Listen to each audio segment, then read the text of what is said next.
சென்னை விமான நிலையத்தில் டோல்கேட்டில் காத்திருந்த வாகன ஓட்டி நேரமானதால் இரும்பு தடுப்பை இடித்து தள்ளிவிட்டு தப்ப முயன்ற நிலையில் மடக்கு பிடித்து 3000 ரூபாய் அபராதம் விதிக்கப்பட்டுள்ளது.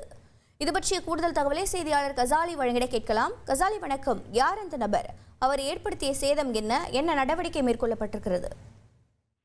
சென்னையை சேர்ந்த சுனில்ராஜ் என்பவர் சென்னை விமான நிலையத்திற்கு வந்திருக்கார். அவர் தனது உறவினர்களை விமானத்தில் இறக்கிவிட்டு அவர் வெளியே செல்வதற்காக வரும்போது அங்கு டோல்கேட்டில் அவர் சென்றிருக்கிறார். அந்த டோக்கனை காட்டி அந்த டோக்கனுக்கு எவ்வளவு கட்டணம் செலுத்த வேண்டும் கேட்டிருக்கும் போது அந்த சர்வர் பழுதெடுத்து காட்டினால் அது உடனடியாக கட்டணம் எவ்வளவு என்று தெரியவில்லை. அவர் 10 நிமிடத்திற்கு மேலாக நின்றிருந்ததால் அவர் கேட்டதற்கு பணம் செலுத்த அவர் தொகை எவ்வளவு என்று சொல்லாதனால் ஆத்திரமடைந்த அவர் அந்த டோல்கேட்டின் இரும்பு தகடுகளை உடைத்து விட்டு வெளியே செல்ல முடியாது. உடனே ஊழியர்கள் இதை பார்த்ததும் ஊழியர்கள் அவர்களை மடக்கி பிடித்தனர்.